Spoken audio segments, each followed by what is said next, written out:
Alors là, on voit le brûleur NC4 de QNO, GX1078A, pardon. On va voir les différents éléments qui le composent.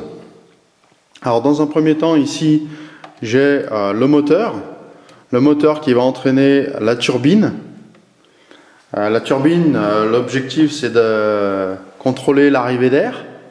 Sur ce moteur, j'ai un pressostat d'air qui mesure la différence de pression entre cette prise de pression ici, qui est sur la ligne gaz, là, derrière, et la prise de pression à l'air libre.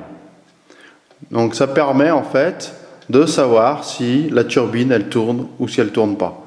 Parce que s'il y a une différence de pression, ça veut dire que la turbine elle tourne, et s'il n'y a pas de différence de pression, ça veut dire que la turbine est à l'arrêt.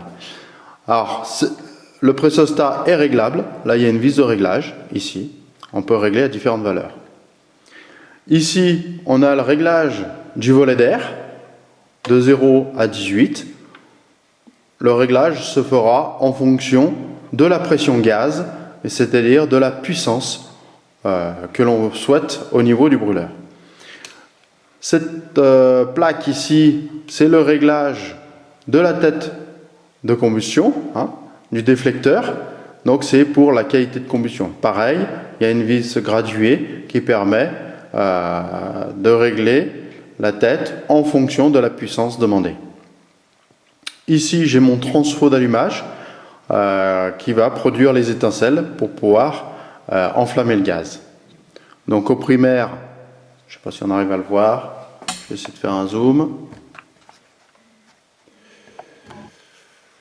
Voilà, toc, c'est un peu mieux là. Voilà, donc le primaire c'est 230-240 volts, et au secondaire j'ai 26 kV, donc 26 000 volts. Voilà, ensuite qu'est-ce qu'il y a d'autre? Ici le fil, on peut le débrancher, c'est le fil qui relie le boîtier de contrôle et de sécurité à la sonde de ionisation. On pourra brancher dessus un ampèremètre pour mesurer le courant de ionisation. Voilà.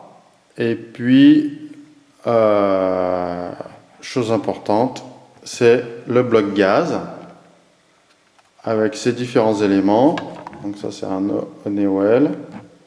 Voilà, le bloc gaz. Donc là j'ai l'électrovanne de sécurité.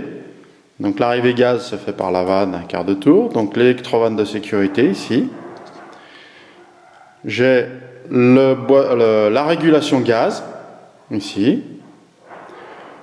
Le pressostat gaz. Et juste derrière, l'électrovanne principale.